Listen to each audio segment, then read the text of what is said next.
अभी तो इस बाज की असली उड़ान बाकी है।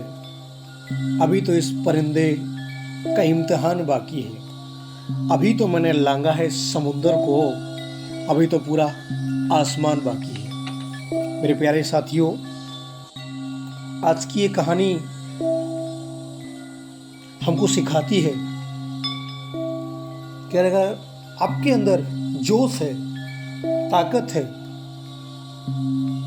और आप किसी लक्ष्य के प्रति जिद्दी हैं, उसको पाना चाहते हैं, तो दुनिया में ऐसी कोई समस्या नहीं है जो आपको कोई रोक सकता है। तो आज की कहानी है अरुणिमा सिन्हा। अरुणिमा सिन्हा का जन्म 1989 उत्तर प्रदेश के अंबेडकर नगर में हुआ था। अरुणिमा सिन्हा एक वॉलीबॉल की बहुत अच्छी खिलाड़ी थी। सन 2011 में अरुणिमा सिन्हा लखनऊ से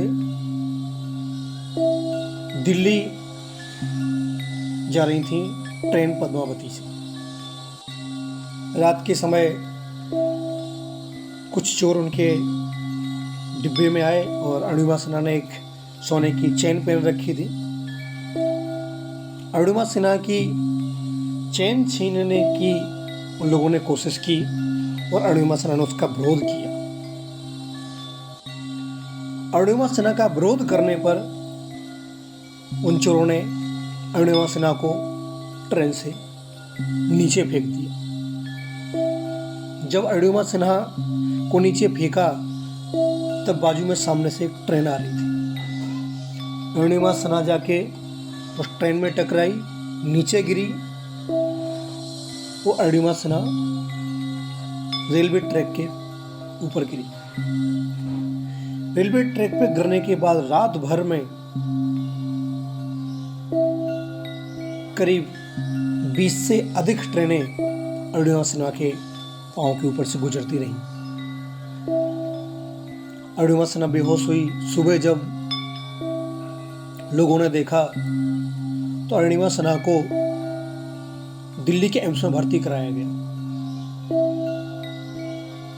डॉक्टरों ने देखा कि हालत बहुत खराब है, पैर का बचा पाना बड़ा मुश्किल है, तो डॉक्टरों ने उस पांव को काटा।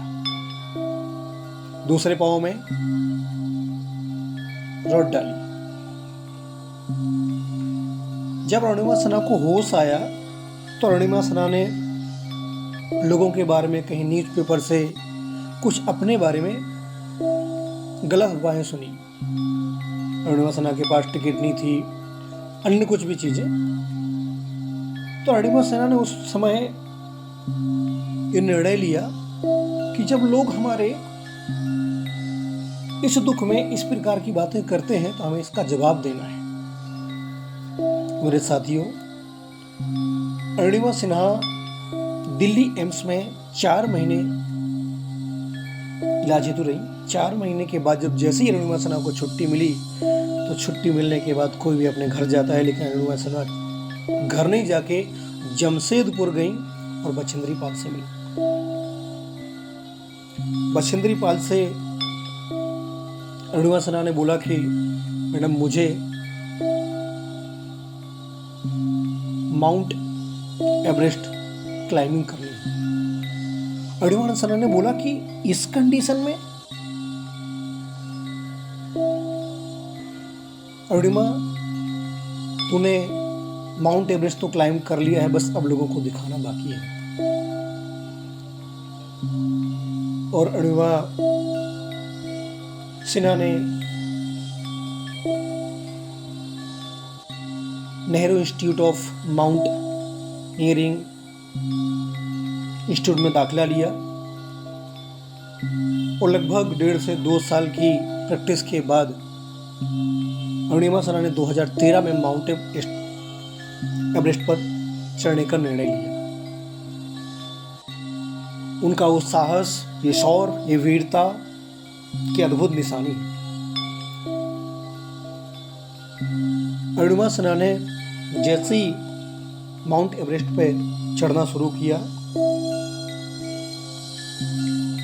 कुछ दूर तक जाने पर अरुणिमा सिन्हा जैसे ही ब्लू बर्फ के पास पहुंची और उनका जो डुप्लीकेट पाँव था, जो नकली पाँव था, वो फिसलना शुरू हो गया। अरुणिमा के शेरपा ने बोला, अरुणिमा वापस चलते हैं, अगली बार कर लेंगे, नहीं हो पाएगा। लेकिन कहते हैं ना, जब इंसान को कुछ करने की जिद आ जाती है ना, तो दुनिया की कोई भी मुसीबत उसे रोक नहीं सकती है। अरुणिमा सिन्हा ने धीरे धीरे करके ब्लू बर्फ को पार किया।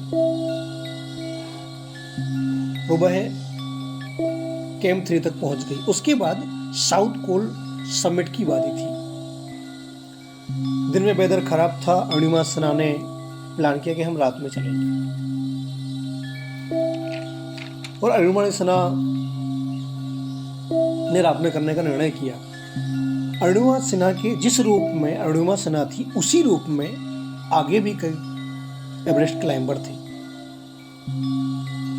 अरुणिमा सिन्हा ने देखा कि आगे जाके कुछ लोग हाथ हिला रहे हैं, मौत की कगार पे हैं, कुछ मर चुके हैं, किसी का ऑक्सीजन खत्म हो रहा है।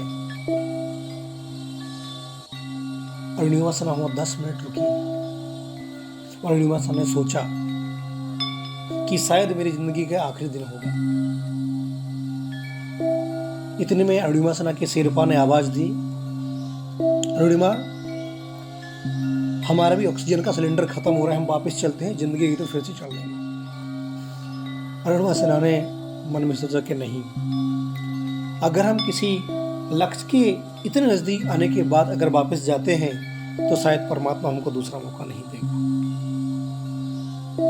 और अरुणिमा सिन्हा ने एक डेड बॉडी के पास पड़ा हुआ सिलेंडर लिया और उसको लेते हुए आगे बढ़ी।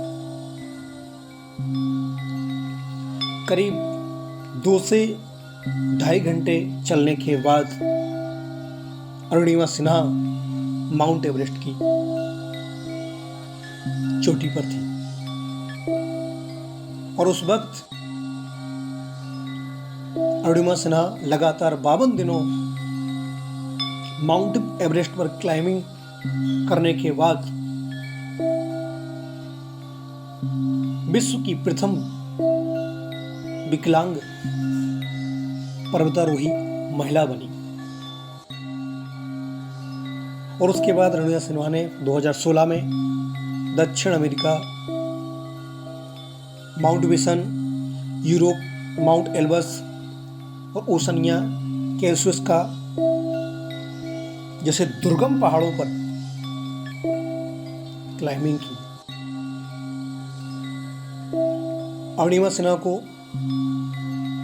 उत्तर प्रदेश में सुल्तानपुर जिले के भारत भारती संस्था ने सुल्तानपुर रत्न से सम्मानित किया। और 2016 में ही अंबेडकर नगर रत्न पुरस्कार से भी सम्मानित किया गया है। और उन्होंने अपने जीवन में और कई दुर्गम माउंट एवरेस्ट पर क्लाइंबिंग की है और उनको भारत सरकार ने कई और पुरस्कारों से सम्मान किया। तो मेरे साथियों, ये कहानी हमको सिखाती है कि अगर आपके जीवन में समस्या है, लेकिन अगर आपको अपने लक्ष्य पाने की जिद है, आप में वो साहस है, आप में शौर्यता है, तो आप अपने लक्ष्य को प्राप्त कर सकते हैं। अरुणिमा सिन्हा के वो शब्द, अभी तो इस बाज की असली उड़ान बाकी है, अभी तो इस परिंदे का इम्तिहान बाकी है, अभी तो मैंने लांघा है समुद्र को, अभी तो पूरा आसमान बाकी है। तो मेरे दोस्तों, हमारे जीवन में किसी भी प्रकार की समस्या है, हमें हारना नहीं है, हमें कोशिश करनी है और अपने लक्ष्य को प्राप्त करना है।